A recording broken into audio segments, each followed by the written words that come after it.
My name is Mike Ladden. I'm with Drive the Globe. We are at Overland Expo East 2019, and I'd like to take you around my rig. So this is a 1979 Mercedes Unimog.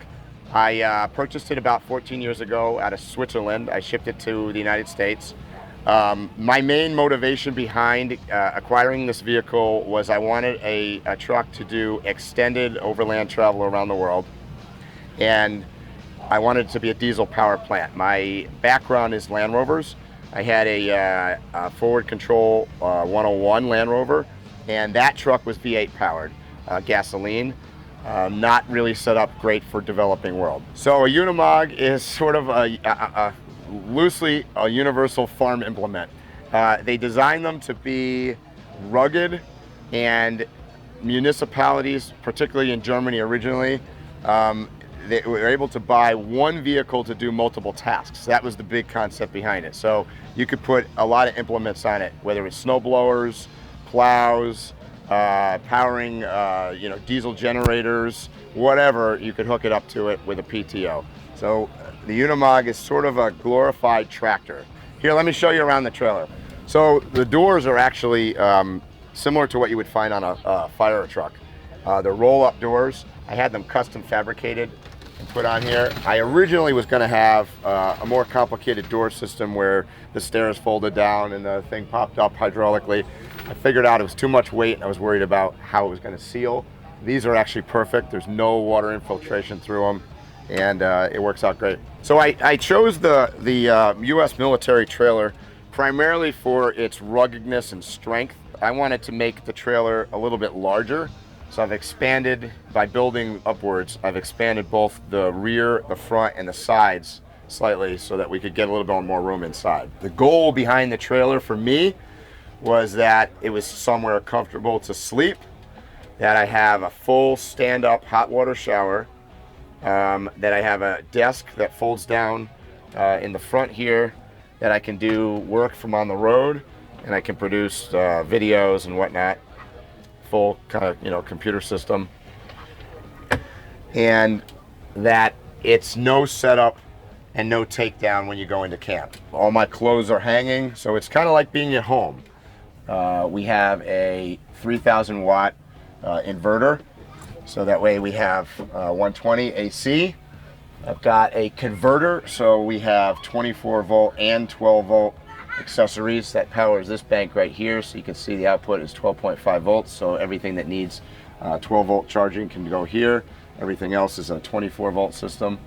I've got satellite Sirius XM some music in here. Let me mention quickly, the one thing that is missing that people have asked me about is how come you don't have any kind of cooking setup inside.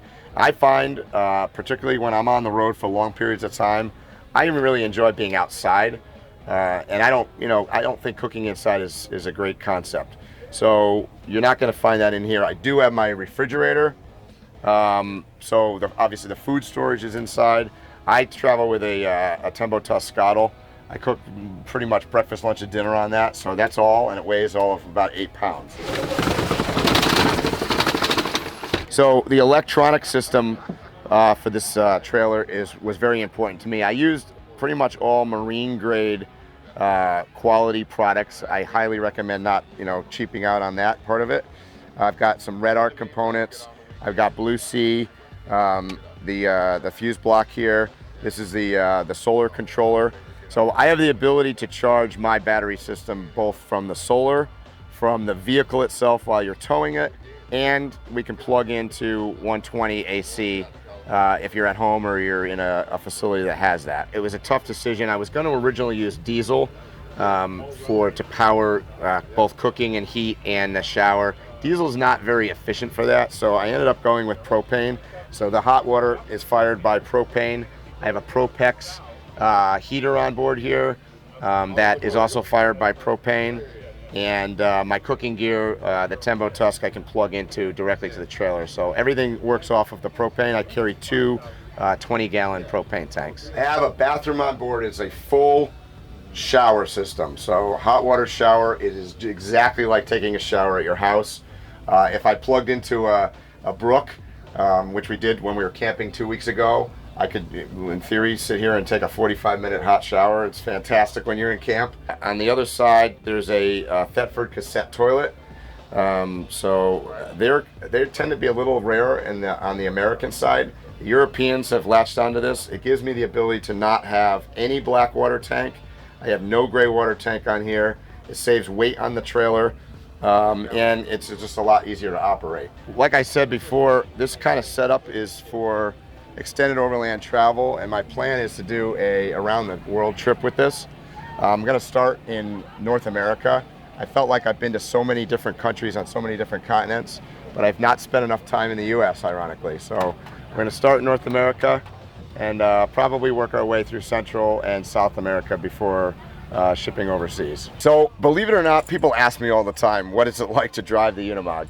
It is a lot easier and more comfortable than you can imagine. It has air-assisted brakes. It's got power steering. It's actually pretty comfy. I'm not a particularly tall person, so this is not the truck if you're a tall giant, for sure. The Unimogs are known for implements, PTO, power transfer implements, and so these drive the winch. It's a hydraulic winch. It's a 24,000-pound winch. If you get stuck with that, you're really stuck. Well, I'm a pilot, and the Unimog is not one of the most quiet trucks in the world. So I came up with the concept of putting in an aviation setup in here. So these are aviation headsets. Both the driver and the passenger can wear them. We can talk back and forth with the microphone. But in addition, the ham radio, the CB, satellite, Sirius XM, music, everything else is piped through here. I pipe my cell phone here so I can have conversations on the cell phone all through the aviation setup. Thank you for checking out the Mercedes Unimog today. Once again, you can follow me on drivetheglobe.com. We're very active on both YouTube, Instagram, and Twitter at Drive the Globe. And look forward to touching base with all you guys out there in the future. And follow us along as we do our around the world journey.